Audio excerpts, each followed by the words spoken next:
Voilà, mbote na biso lisusu pona tongo lelo. Lelo na préféré na to partager un peu émission na lingala pono nazo lobela vraiment ba quinoa. Na ngai buke na lobela ba quinoa na bande ko na biso baza na Goma na Est na ngai na lobela bino muke to yokana. Oyebi makambo nazo yebisa bino eza eloko ba bengi confiance. Na ngai na pesa bino confiance en vous, confiance en votre chef.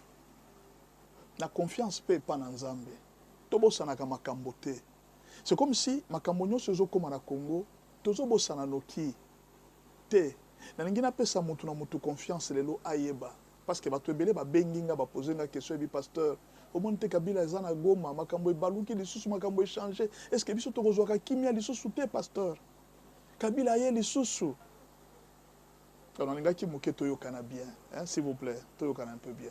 Question à liboso nazo. Bika ko répondre nga na ba question yo. Question à liboso nazo tuna yo. Kabila uti wapi? Kabila azaki na Kinshasa, tango Félix a eu pouvoir. Azaki na Kinshasa. Kabila azalaki Assemblée nationale nyonso, yenda azaki na majorité. Boye biango. Mutu azaki na Sénat, ezaki Tambwe Mwamba. Mutu azaki chef de l'Assemblée nationale, ezaki Janine Mabunda. Et c'est Kabila qui dirigeait le pays. Parce que yenda azaki na majorité. Na gouvernement, Oyo Félix asalaki ya liboso, batu bazalaki majoritaire eza batu ya Kabila. Ministère à défense, ezalaki na maboko ya Kabila. Nyonso donc c'était Kabila qui faisait tout. Ye muto badai ko diriger, ye muto badai ko sala nyonso. Justice, vous vous rappelez, c'était Tunda ya Kasendanda zaki na justice. N'est-ce pas? Na tango wana, Félix azaki na faiblesse makasi. Kabila kokaki kolongola yete. N'est-ce pas? Kabila azaki na basoda. Kabila banayi ko diriger armée mobimba. Ba généraux, d'après professeur Bob Kabamba, alobi boye, alobi Kabila na Kagame bazaki na 80% ya ba généraux, ya ba poste ya commandement ya armée. Babanayi nde kotosa bango. Kabila na Kinshasa, Kagame na Est. Bakoki kolongola Félix c'était. Quelque temps après, toyoki kasango ke Kabila bimi Kinshasa ake Kashamata. Quelque temps après, toyoki que Kabila bimika Shamata ake kotanga en Afrique du Sud. Et pendant ce temps, na Kinshasa, Félix a fait sauter Janine Mabunda. Félix a fait sauter Tambwe Mwamba. Félix a balousi majorité et comme une faveur na ye. Mutu azana arme te, azana mundu kite. D'après yo, okanisi Nzambe te mutu asali makambo wana. Ndeko nanga na poser aux questions. Ata soko oza na confiance na makambo na alobaka te. Yo moko te ozomona ke Nzambe. Siko tango Kabila azaki na puissance na ye nyonso, na manzaka na ye nyonso, na nguya na ye nyonso. Kabila koki kolongola Félix c'était. Kaka lelo, Kabila azande kokima, azana exil, azokima nde kokima. Kaka lelo Kabila ye na Est, nde bobandi kobanga bolobi esili pona Félix. Pendant que Kabila azaki pembeni awa, pembeni na bino. Kabila azana ba soda, Kabila azana commandement, Kabila azana batu na ye partout, Kabila azana financement na ye awa, azana service na ye renseignement. O nyonso bana ko contrôler Félix Tshisekedi, Kabila kokite. Nde kaka lelo Kabila bimi mboka, ake na Est, nde ba Congolais bokomi kobanga. OK. Soki bobangi kaka, soki bozonde nguya o ya Nzambe te. Hein? Botala tana miso. Omoni yango pourquoi peuple d'Israël bauta ki Égypte, Nzambe va faire traverser bango mer rouge. Tango Nzambe va faire traverser bango mer rouge, tango babandi komona banguna bamoni nzala, babandi kobanga, babosani makambo nyonso Nzambe asali na Égypte. Ndeko nanga, tokanisa esika Nzambe amemi biso, tokanisa esika touti. Est-ce que Félix azaki ata mutu akofungola tambanga liboso ya Kabila na puissance, richesse, armée, force politique au Kabila azaki nango, majorité nyonso na maboko na Félix akokaki ata kofungola mbanga. Bato boni bapesa Félix ses chances. Fayoulou azaki opposant lobaki nini. Ce n'est pas Tshisekedi qui dirige, c'est Kabila qui dirige. Mais c'est normal à Lobabongo parce que Moutouazaki na majorité au pouvoir, c'était Kabila.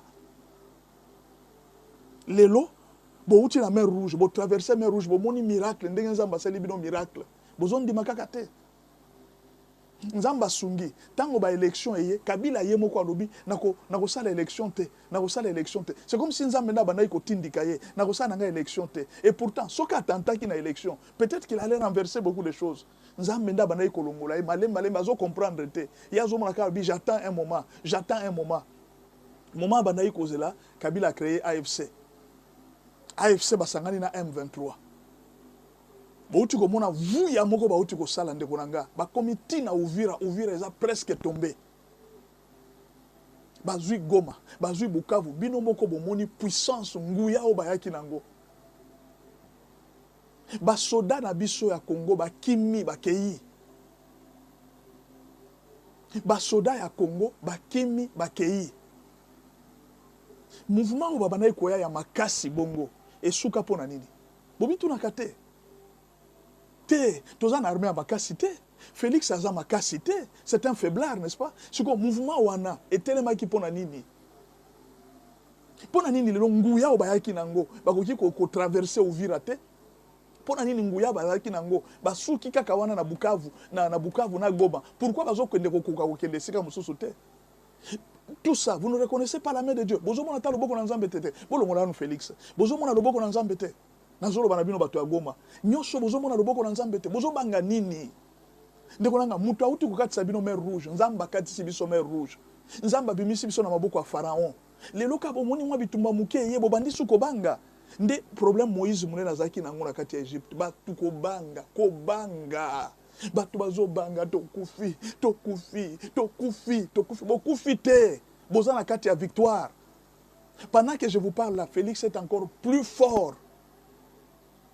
Ah, Félix aza na kati ya faiblesse. Mboka ya mwana ezo kende mboka so yiko kende.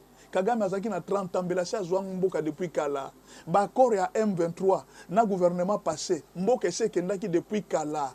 Mais nande tozo kende tozo récupérer mboka ezo kende so epai te. Peut-être boyebite Kabila ye na Goma accord de principe ici signé entre Kagame na RDC. Personne ne peut violer les frontières de l'autre. Donc bolongola ko tu idée à balkanisation ko sala makaliso souté tango ba ko sala balkanisation ici ekei ici ekoki. Bon bolobi ko Kabila finalement il va venir, il a quelle armée? Il sanga Kabila za armée nini? Mutu makasi entre Félix non entre Kabila na Kagame na naza makasi. Kagame naza makasi, n'est-ce pas? Armée nyonso ya Kagame wana bakoki kokatisa Uvira te po baya na Kalemi. Basuki ka na Goma bakoki koya Kisangani te ne babana ikola kabito zokende Kisangani. Bakoki kokoma Kisangani te. Siko bomi tuna ni nango telemisi bango. Résolution 2773. Et quoi ici batu nyonso ba et buki mapeka batu nyonso. Félix aye akangi espace aérien. Abuki Kagame mapeka na nyonso pa. Au moment où naza ko ibisa bino. Ba Rwandais baza ko souffrir na niveau moko osakana te bino bozo yeba te c'est parce que biso tolingi ko tanga ba pasi na biso nyonso na mokili batu nyonso ba yeba ke dozo souffrir nde différence ya biso na bango biso tolingi ko ganga pasi nzala tout ça boyoka ba Rwandais balela kanzala boyoka ba nation musu balela kanzala si bino ka nde bolela kanzala na bino nde bolela ka ba pasi na bino à tout moment vous venez dans les médias pleurer nous souffrons batu bazo souffrir na minute oyo eza batu baza na Rwanda parce que ba mesana facilité moko boye na minute oyo Rwanda réseau kweya ba entreprise oki na kokufa ba avantage nyonso bazaki nango bazo zwango lisusu te côté quand même coltan bandai koteka et comme na ba problème po batu bazo coltan na ndenge ya mayu ya ndenge bandai ko sala et comme na ba difficulté la guerre ne produit plus comme elle produisait avant parce que batu bandai ko somba coltan ba boyi ba lobi biso to travailler na Félix comme souvent ko babino Kabila comme très puissant botika sala ba aventure azo sala aba sala ka ngope awa Bobo Sali makambo nyonso Kabila asala na Kinshasa. Bobo Sali asala makambo ebele, a créé AFC. Lelo AFC eza wapi? Ta na Goma esika baza wana esili. Basugi peka wana.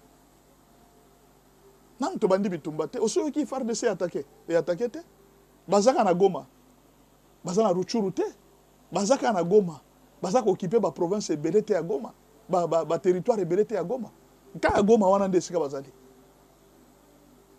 Bozo banga nini to uti musika ndeko nangai nzamba bikisi biso na makama ebele nzamba bikisi mboka na biso esi ekendaki basi bakataki Kongo na biteni mibale na minito basi basinya akora principe na ba américain yo ya susu koloba binga na kozwa Kongo Rwanda sa sinyaki bina na kwateke sur territoire ya Kongo te sikona tuni Kabila ko utiliser armée ni pona kozala balkanisation parce que akora principe est déjà signé personne ne peut traverser le territoire de l'autre eza makambo ebele to kwa koyebisa binote makambo ba américain bazo sala na minute oyo makambo ne baza ko organiser il y a même des banques qui sont déjà organisées pour la RDC eza makambo nyonso toki ko ya ko ebisa bino awate parce que soki tolobi bondi maka théâtre de chez nous bino bozaka bongo bino bokoka na bino politique te bino bozaka batu moko so ba ebisi bango makambo panzi to kufi yango moni ba politicien ba bomba makambo na bango mutu nyonso akoyeba makambo ba politicien te na niveau za nango niveau ya kobanga oza nango tokoyebi biso makambo nyonso te vanda kaka ndenge ozovanda zela okomona na miso eloko moko eza kuna na est te moto moko